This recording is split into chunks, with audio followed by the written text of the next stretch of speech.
Assalamualaikum warahmatullahi wabarakatuh. Alhamdulillah, pada kesempatan hari ini kembali lagi kita bertemu dengan mata pelajaran pendidikan agama Islam dan budi pekerti kelas 2 SD. Pembelajaran yang kedua mengenal nama Allah dan kitab-kitabnya. Anak-anakku yang berbahagia, apa kabarnya hari ini? Sehat? Alhamdulillah.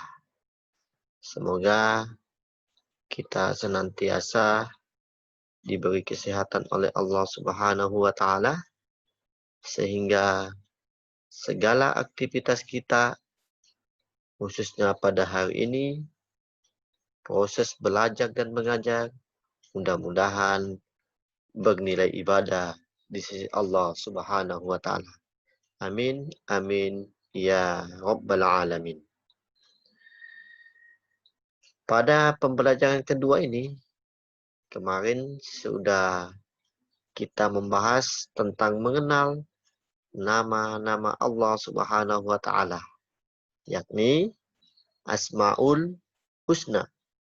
Asmaul Husna adalah nama-nama Allah yang baik dan indah. Ada berapa jumlahnya? Ya, masih ingat, ada 99. Selanjutnya, pada pembelajaran kali ini, kita akan membahas tentang kitab-kitab Allah Subhanahu wa taala. Tapi sebelumnya, marilah kita memulai pembelajaran ini dengan membaca doa terlebih dahulu. Jadi, anak-anak yang di rumah, silakan mengikuti Bapak. Kita berdoa bersama-sama. Bismillahirrahmanirrahim. Rabbi zidni ilma warzuqni fahma. Ya Allah, tambahkanlah daku ilmu dan karuniakanlah daku kepahaman. Amin, amin, ya Rabbal alamin. Baiklah, selanjutnya kita langsung saja ke materi ajar kita. Mengenal kitab-kitab Allah Subhanahu wa taala. 1. Perintah beriman kepada kitab-kitab Allah. Allah Subhanahu wa taala menyuruh manusia beriman kepada kitab Al-Quran dan beriman kepada kitab-kitab yang diturunkan kepada para rasul sebelumnya. Jika kita tidak beriman kepada kitab-kitab itu, maka orang itu termasuk orang yang sesat. Jadi, kita harus mengimani. Maksudnya mengimani, mempercayai bahwasanya kitab-kitab Al-Quran maupun kitab-kitab yang terdahulu yang diturunkan oleh Allah itu benar-benar ada. Jadi, anak-anakku yang soleh-solehah, masih ingat rukun iman ada berapa? Ya, rukun iman itu ada 6. Jadi, yang pertama adalah iman kepada Allah. Yang kedua adalah iman kepada malaikat. Yang ketiga adalah beriman kepada kitab-kitab. Yang keempat adalah beriman kepada Rasul Allah. Dan yang kelima adalah beriman kepada hari kiamat. Dan yang terakhir yang keenam adalah beriman kepada qada dan qadar. Jadi rukun iman yang ketiga yakni beriman kepada kitab-kitab Allah Subhanahu wa taala. Jadi kita mempercayai, kita beriman kepada kitab-kitab Allah itu merupakan rukun iman yang ketiga. Selanjutnya,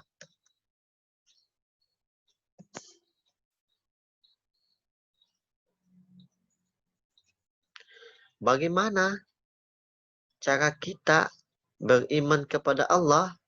Yo, anak-anakku yang soleh-solehah, bagaimana cara kita beriman kepada kitab-kitab Allah sih? Caranya yakni dengan meyakini bahwa Allah telah menurunkan kitab-kitab kepada Rasulnya, yaitu malaikat Jibril. Jadi, Allah Subhanahu wa taala mengutus malaikat Jibril untuk menyampaikan wahyu. Jadi, kitab-kitab tersebut dijadikan pedoman hidup untuk menuntun dan mengatur cara kita bersikap dan berperilaku guna mencapai keselamatan hidup di dunia dan keselamatan hidup di akhirat. Jadi, kalau kita ingin selamat dunia dan akhirat, kita harus selalu berpedoman kepada kitab, yakni kitab Al-Quran yang dibawa oleh Nabi Muhammad Sallallahu Alaihi Wasallam. Selanjutnya, nama-nama kitab Allah Subhanahu wa taala. Anak-anakku yang hebat-hebat, yang soleh-solehah, kitab-kitab Allah itu ada berapa? Bagus. Kitab-kitab Allah itu ada 4. Yang pertama, kitab Taurat. Yang kedua, kitab Zabur. Yang ketiga, kitab Injil. Dan yang keempat adalah kitab Al-Quran. Baiklah, anak-anakku yang hebat-hebat, yang soleh-solehah, kita akan membahas 4 kitab ini. Kitab Taurat, kitab Zabur, kitab Injil, dan kitab Al-Quran. Yang pertama adalah kitab Taurat. Jadi, kitab Taurat diturunkan kepada Nabi Musa alaihissalam. Jadi, Allah Subhanahu wa taala menurunkan kitab Taurat kepada Nabi Musa alaihissalam. Kurang lebih pada abad 12 sebelum Masehi di daerah Israel dan Mesir. Kitab Taurat menggunakan bahasa Ibrani. Selanjutnya, yang kedua, kitab Zabur. Kitab Zabur diturunkan kepada Nabi Daud alaihissalam ketika beliau menduduki tahta sebagai Raja Bani Israel pada abad 10 sebelum Masehi di tanah Kanaan. Selanjutnya yang ketiga, kitab Injil. Kitab Injil diturunkan kepada Nabi Isa alaihissalam. Jadi, kitab Injil ini diturunkan oleh Allah Subhanahu wa taala kepada Nabi Isa alaihissalam. pada sekitar abad 1 Masehi di daerah Yerusalem. Dalam bahasa Yunani, Injil berarti kabar selamat, pelajaran yang baru, atau kabar gembira. Yang selanjutnya, yang terakhir adalah Kitab Al-Quran.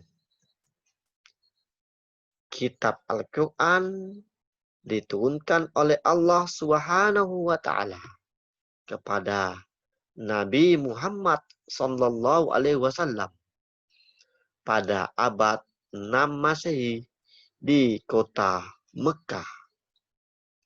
Jadi Allah Subhanahu wa Ta'ala menurunkan Al-Quran kepada Nabi Muhammad Sallallahu Alaihi Wasallam. Nabi Muhammad adalah Nabi terakhir, Nabi penutup, Nabi umat Islam, yakni Nabi Muhammad Sallallahu Alaihi Wasallam. Peristiwa turunnya ayat Al-Quran atau dikenal Nuzulul Quran terjadi pertama kali ketika Nabi Muhammad Sallallahu Alaihi Wasallam menyendiri atau bertahanus di Gua Hira, tepatnya di kota Mekah. Jadi pada saat Nabi Muhammad Sallallahu Alaihi Wasallam menyendiri di Gua Hira, tepatnya di kota Mekah, Allah Subhanahu wa Ta'ala mengutus malaikat Jibril untuk menyampaikan wahyu yang pertama, yakni surah Al-Alaq ayat 1 sampai dengan 5. Selanjutnya, turunnya Al-Quran menandai awal diangkatnya Nabi Muhammad sebagai Rasulullah. Rasulullah itu adalah utusan Allah Subhanahu wa Ta'ala. Beliau saat itu berusia 40 tahun. Al-Quran terdiri dari 114 surat, terbagi dalam 30 juz. Jadi dalam Al-Quran itu ada 30 juz dan 114 surah. Dan ayat berjumlah 6.236 ayat. Jadi Al-Quran itu diturunkan, diwahyukan selama 22 tahun, 2 bulan, dan 22 hari. Sekali lagi, Bapak ulang. Al-Quran itu diturunkan selama 22 tahun, 2 bulan, dan 22 hari. Jadi, Al-Quran menyempurnakan seluruh hukum-hukum Allah. Al-Quran diturunkan untuk seluruh umat manusia sebagai rahmat semesta alam atau rahmatan lil alamin. Jadi, Al-Quran adalah sebagai rahmatan lil alamin. Sekian yang dapat Bapak sampaikan pada kesempatan kali ini. Semoga ilmu yang kalian dapatkan bermanfaat di dunia, lebih-lebih bermanfaat di akhirat. Amin, amin, ya Rabbal Alamin. Marilah kita sama-sama menutup pembelajaran ini dengan bersama-sama membaca Alhamdulillah. Alhamdulillah ya Rabbil Alamin. Sekian, sampai berjumpa kembali dan Bapak tutup. Wabillahi taufiq wassa'adah. Wassalamualaikum warahmatullahi wabarakatuh.